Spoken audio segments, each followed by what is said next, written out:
सगळ्यात मोठा विषय असा होता की उन्हाळ्याची परिस्थिती तुम्ही तर पाहता, तापमान क्षमतेपेक्षा जास्त होत गेलेलं आहे. लोकांच्या म्हणजे गेल्या 2-3 वर्षापासून आपल्या करमाळा तालुक्यामध्ये किंवा ह्या भागामध्ये परिसरामध्ये खूप चांगल्या पद्धतीने पाऊस झालेला आहे.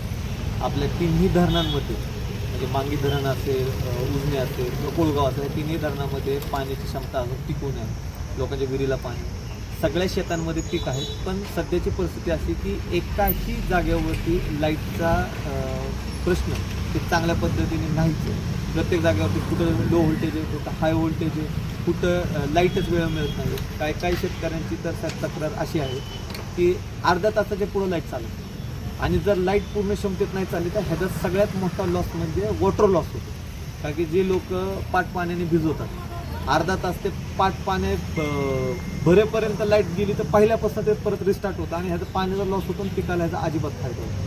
म्हणून आम्ही आता एक्झिक्युटिव्ह इंजिनियर जे आहेत, डिवा एक्झिक्युटिव्ह साहेब, डेप्युटी एक्झिक्युटिव्ह, त्यांना त्याचं निवेदन पण दिलेलं आहे. या लो व्होल्टेजमुळे सगळ्यात मोठा प्रॉब्लेम असा येतो की शेतकऱ्यांच्या मोटर जातात.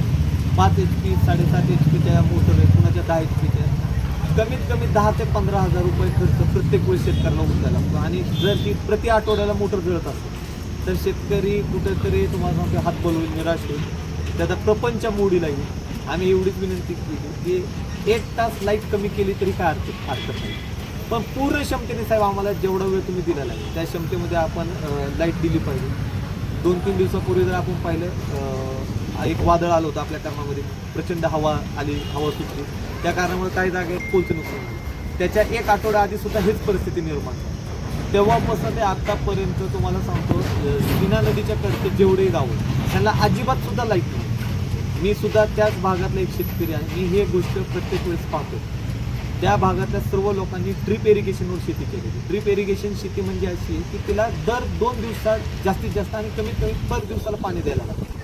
आता जर ह्याच पिकाला गेल्या 1-1 आठवडा, 10-10 दिवस, 15-15 दिवस तर पाणी नाही तर ह्याचं खूप मोठं नुकसान शेतकऱ्यांना होऊ शकतं. आणि असं नुकसान होईल की ते नुकसान पुढे 10 वर्षापर्यंत शेतकऱ्याला भरतात. म्हणून आम्ही साहेबांना त्याविषयी निवेदन दिलं आहे.